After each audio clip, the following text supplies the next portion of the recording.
Hi there, I'm Becca Scott, and you've arrived at the How to Play Painters Corner. Join us as Nox Berf paints each of the 7 monster figures from Horrified, Universal Monsters from Ravensburger.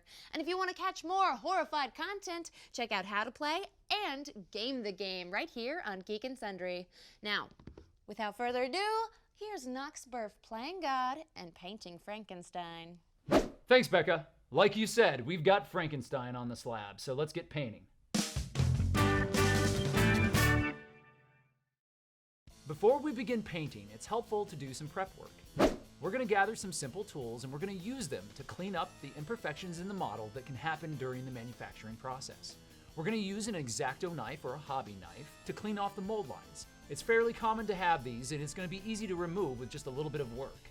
You're also going to want a hobby file and an emery board. We're going to use these to smooth out surfaces to create a perfect finish before we begin our priming process.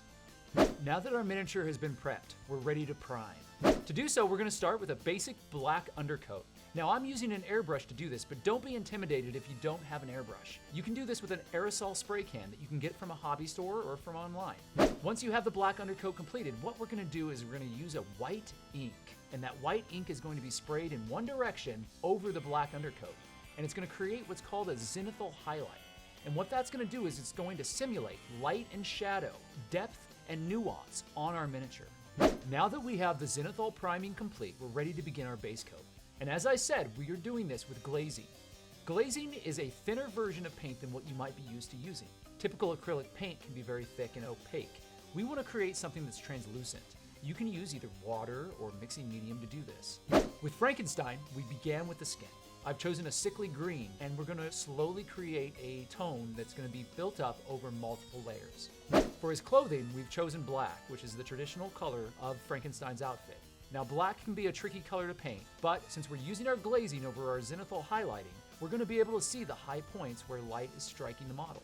We're going to use that later on to build up those highlights. Now we're ready to move on to the details of Frankenstein. To do that, we're going to use a little bit of weathering, and then we're going to use edge highlighting.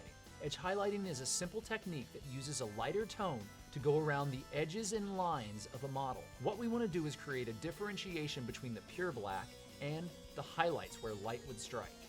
Moving on, we're now ready to paint the eyes and the stitches of Frankenstein's monster. Using a little bit of black paint, I've moved slowly into the eye sockets. Now, while I usually use the same brush for much of my painting techniques, I've actually moved down to a finer brush for this. Hold it steady and take your time. Try not to inhale while you're painting. Exhale and then slowly move into the eye socket. Once that's complete, we're going to paint the stitches. Now I've used a lighter gray here, but it's just a matter of slowly picking out those details. And once that's done, we've got a miniature that's ready for your gaming table. And that is Frankenstein, everyone. If you enjoyed this video, we'll be painting the rest of these monsters right here on Geek and Sundry. If you want to see some more Universal Monsters in action, tune into Game the Game, coming to you on October 3rd. And be sure to check out Horrified, Universal Monsters, available now at Amazon, Target, Barnes & Noble, and your local hobby store. I'm Nox Berf, and I'll see you next time.